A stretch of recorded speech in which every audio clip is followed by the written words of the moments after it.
Coucou tout le monde, j'espère que vous allez bien. Donc je vous retrouve dans une nouvelle vidéo point lecture et cette fois je n'aurai pas 3 mais 4 titres à vous présenter. Et on va commencer tout de suite. Un livre que j'ai lu en lecture commune avec Sylvie, Tania et Marilyn, La fille d'encre et d'étoiles de Kieran Millwood Hargrave. Oui c'est ça. Chez Michel Lafon. Donc avec une couverture juste splendide. On nous dit un voyage envoûtant, un ennemi ancestral, une amitié indestructible. Alors, on y suit Isabella. J'étais en train de chercher comment elle s'appelait. Donc Isabella vit avec son père qui est un cartographe. Je crois que c'est comme ça qu'on dit, si je ne dis pas de bêtises. Oui, c'est ça, un cartographe. Et ils vivent tous les deux dans un univers de fantasy où ils sont sur une île en fait dont quelqu'un a pris le pouvoir. Et elle est amie d'école avec la fille de cette personne. Donc la fille du gouverneur s'appelle Lup. Elles sont très amies. Les parents ne sont pas forcément au courant, les parents de Lup, donc la famille du gouverneur. Et elles entretiennent une amitié plutôt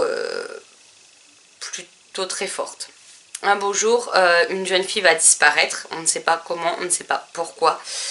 Et malheureusement, Isabella va avoir des propos quelque part déplacés et des propos blessants envers Lup.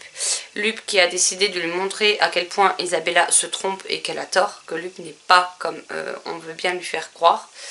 Et elle va partir à son tour en quête de savoir ce qui est arrivé à la jeune fille retrouvée, enfin disparue ou retrouvée morte, je ne sais plus. Et on va les suivre dans cet univers.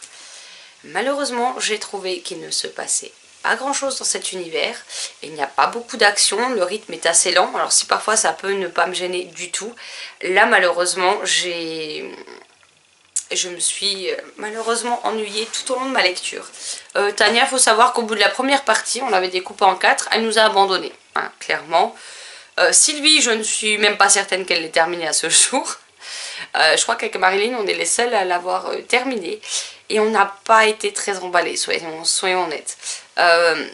Les personnages, je trouve qu'ils manquent de profondeur. Je trouve que l'intrigue manque de dynamisme. Alors après, oui, c'est fluide, ça se lit vite, ça se lit bien. Ça, on ne pourra pas lui reprocher. Mais maintenant, voilà. Entre des personnages assez fades, des personnages qui malheureusement n'ont pas su particulièrement me toucher. Un côté très fantasy, fantastique, auquel je m'attendais à ce qu'il se passe quand même des choses où il ne se passe rien. Enfin, quand je l'ai terminé, clairement, je me suis dit tout ça pour ça. Donc voilà. Et les liens familiaux, je trouve qu'ils ne sont pas non plus beaucoup mis en avant.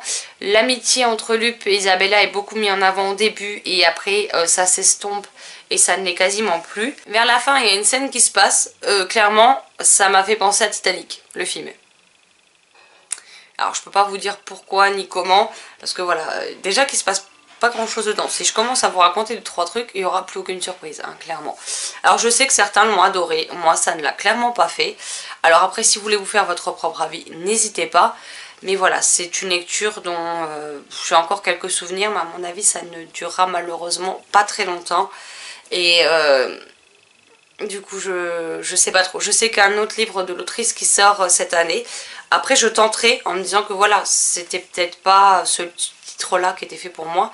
Après quand il y a un titre que je n'aime pas d'un auteur ou d'une autrice, en général je lui laisse toujours une seconde chance pour voir si c'est vraiment le livre en question, ce titre là en question, ou si c'est vraiment la façon d'écrire de l'auteur qui ne me convient pas tout simplement, la façon de tisser son histoire en fait. Donc on verra bien avec la future sortie à venir chez Michel Lafon. Mais en tout cas, celle-ci ne m'a clairement pas emballée malheureusement. Ensuite, j'ai lu le préquel d'un livre que j'avais eu un énorme coup de cœur en 2019, 2018, je ne sais plus. Non, c'était en 2018, fin 2018. Qui était Des nuits de sang et d'étoiles de Lisa Luedek, pardon, chez Ozu. Et donc j'ai lu le préquel, Des jours de feu et de neige. Donc ici, on y suit Jana et un petit peu Eri et comment s'appelle la copine, Enya, Enja, je ne sais pas comment on dit en fait, c'est E-N-J-A, moi je vais dire Enya mais on verra bien. Donc ici on y suit nos deux héroïnes qui voient les losses rouges apparaître dans le ciel, qui est donc synonyme que la peste va s'abattre très rapidement sur les habitants. Donc ils sont au sein d'un petit village, ils peuvent aller dans la forêt un peu autour, mais personne n'a jamais été vraiment très très loin et s'est enfoncé dans les profondeurs de la forêt parce qu'il y a quand même des ennemis assez redoutables qui ont condamné les êtres humains il y a pas mal de temps de ça et ils n'ont pas disparu. Donc ils restent quand même plus ou moins à l'abri.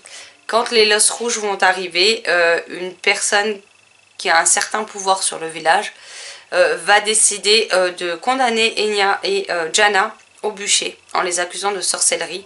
Tout ça parce que la personne a une vengeance personnelle à prendre contre Jana, tout simplement. Elle lui en veut pour quelque chose et elle compte lui faire payer le prix fort et foutre son ami dans le même tas. Les deux filles sont amies depuis toujours et elles vont réussir, grâce à l'aide de certaines personnes, voilà, à partir du village saines et sauves. En tout cas au moment où elles le quittent, et elles vont devoir trouver un refuge et trouver comment survivre dans cet univers très glacial, puisque la neige commence à tomber, il commence à faire très très froid, le village est menacé de la peste, il y a déjà des personnes qui vont très vite succomber. Donc voilà pour le pitch, on évolue avec des personnages quand même intéressants, des personnages travaillés, des personnages qui ont un vécu malgré leur âge plutôt jeune puisqu'elles sont adolescentes. On y suit d'autres choses qui se passent avec d'autres personnages qui sont quand même assez sombres, je dois le reconnaître. L'univers est quand même dangereux, il y a une atmosphère et une ambiance très glaciale, très pesante par moments qui s'y déroule. Et j'ai adoré le contexte de cette histoire. Alors, je n'ai pas eu le coup de cœur que j'ai eu pour des nuits de sang et d'étoiles, pardon. Mais je dois dire que ça reste une excellente lecture. J'ai beaucoup aimé découvrir ce préquel. Et à la fin, ça nous donne quand même des indices et on sait comment on en arrive à des nuits de sang et d'étoiles. Même si pour le coup, des nuits de sang et d'étoiles, on peut tout à fait le lire sans lire le préquel. Moi, la preuve, j'ai lu des nuits de sang et d'étoiles en premier, puisque le préquel à ce moment-là n'était pas sorti. Ça ne m'a absolument pas gêné dans ma lecture. Donc vous pouvez très bien les lire préquel et l'autre, ou des nuits de sang et d'étoiles tout seul, ou des jours de feu et de neige tout seul, ou enfin vous pouvez les lire comme vous voulez, il n'y a pas d'ordre prédéfini et il n'est pas essentiel de lire celui-ci pour pouvoir lire l'autre. Mais voilà, on en apprend plus sur les personnages qui ont précédé nos personnages des nuits de sang et d'étoiles, je vais y arriver. Et voilà, c'est quand même une duologie du coup que j'aime beaucoup. Et je n'oublierai jamais l'énorme coup de cœur que j'ai eu pour des nuits de sang et d'étoiles. Et celui-ci reste une excellente lecture. En plus, Ozu a fait un travail éditorial de malade. Le livre est juste canonissime. Leurs romans, de manière générale, ont de très bons contenus. Ce sont très souvent d'excellentes lectures. Et si vous ne connaissez pas, je peux que vous recommander de foncer dessus. Et je dois quand même vous dire, un petit info au passage, c'est que les livres coûtent 12,95 € les romans, sachant qu'ils sont quand même... Bon, après c'est écrit assez gros puisque c'est pour la jeunesse, mais que le bouquin fasse 200 pages ou qu'il en fasse 600, ils seront à ce prix-là dans les romans et je trouve que c'est largement correct pour des romans de cette épaisseur et de cette qualité surtout. Heureusement que après La fille d'encre et d'étoiles, j'ai eu des lectures un petit peu meilleures quand même. Un livre qui me faisait envie depuis qu'il avait été annoncé et sur lequel je l'ai acheté et j'ai pas mis longtemps. Je crois que j'ai dû l'acheter le jeudi et je l'ai commencé le samedi, quelque chose comme ça. Il s'agit du Libraire de Cologne de Catherine Ganz-Müller chez Scrinéo. Donc ici on va y suivre, on est en Allemagne à Cologne en 1944, donc pendant la guerre. 1934 pardon, commence cette histoire. Pas en 44, 34. Et on va la suivre dans les prémices de l'avant-seconde guerre mondiale et pendant la seconde guerre mondiale, mais aussi plus tard. Voilà, on a vraiment le cheminement des personnages sur toute la longueur et c'est ça que j'ai aussi beaucoup aimé dans ce livre.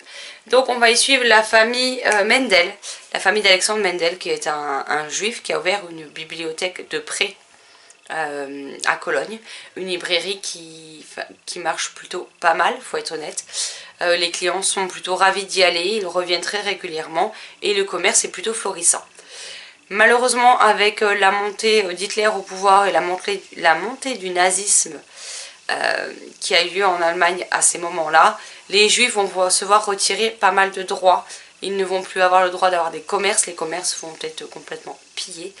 Et il y a quelqu'un qui l'aide, qui s'appelle Hans Schreiber, donc un Allemand du coup considérés comme faisant partie de la race pure des Ariens, hein, avec des gros guillemets. Et du coup, Alexandre, à un moment donné, va être obligé, Alexander, pardon, de fuir Cologne et de laisser son commerce pour sauver sa vie et celle de sa famille. Et c'est donc Hans qui va reprendre la librairie, il va la faire changer et il va la faire mettre à son nom pour que le commerce porte un nom allemand et que du coup on ne puisse plus s'attaquer à sa librairie. Les gens vont commencer, certains, à ne plus venir. Le commerce va commencer à subir les soldats nazis qui vont venir, qui vont retirer pas mal d'auteurs et de thématiques de la librairie, enfin des rayons de la librairie, sous prétexte que ce ne sont pas des lectures adaptées. Et voilà, on va suivre Hans Schreiber qui va tenter coûte que coûte de maintenir la librairie, de ne surtout pas laisser tomber l'affaire, de sauver le commerce d'Alexander Mendel, de faire changer certaines mentalités et qui ne veut pas céder aux nazis. Et on va suivre le combat de cet homme au travers des périodes, des prémices de la guerre pendant la Seconde Guerre mondiale et ce qui suit après. Et j'ai aimé le fait qu'on les suive d'avant et pas qu'on démarre en pleine Seconde Guerre mondiale. J'aime vraiment la chronologie totale du roman, j'aime la façon dont les personnages sont traités. Il faut savoir que c'est inspiré de faits véridiques, donc c'est une chose à savoir. La librairie en Allemagne existe toujours, à Cologne d'ailleurs. Donc voilà, si jamais vous passez dans le coin, n'hésitez pas à aller faire un tour, mais c'est une excellente lecture. J'ai aimé suivre nos personnages, j'ai été touchée. Il y a malgré cette montée du nazisme et toute l'horreur qui peut en découler, il y a quand même des notes d'espoir, il y a quand même de belles choses qui s'y passent. Même si malheureusement, voilà, il n'y a pas que ça. Mais c'était vraiment une chouette lecture que je vous recommande beaucoup. Alors de base, je ne suis pas très lecture, contexte historique, etc. Je commence à prendre plaisir à en découvrir certains. Pour l'instant, je me contente des lectures jeunesse. Mais celui-ci vaut vraiment le détour, donc laissez-vous tenter.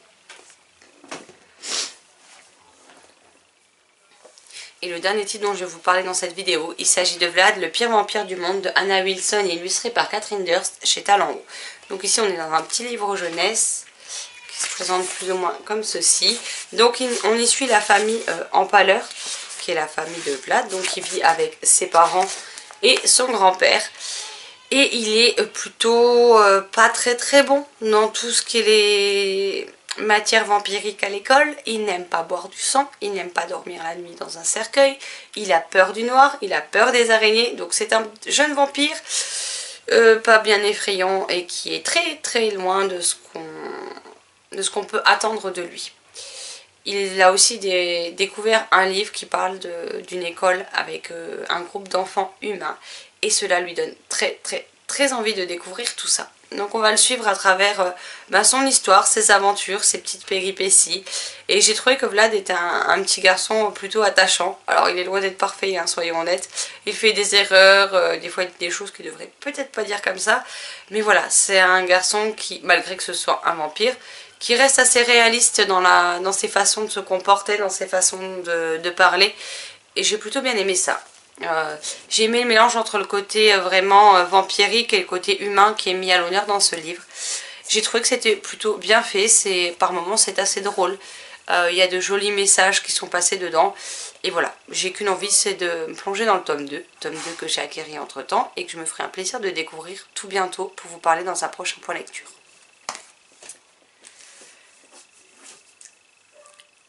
Voilà, ce point lecture est à présent terminé. J'espère qu'il vous aura plu. N'hésitez pas à me dire si vous connaissez ces titres, comme d'habitude, hein, si vous les avez lus, ce que vous en avez pensé, s'ils vous font envie, s'ils ne vous font pas du tout envie et pourquoi.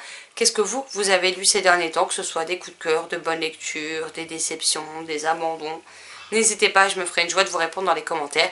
Même si actuellement j'ai un petit peu de retard, faut que je me mette un coup de pied aux fesses et que je réponde à tout le monde. Voilà. Sur ce, je vous souhaite un excellent mercredi, de très belles lectures et je vous dis à très vite dans une prochaine vidéo. Bye bye.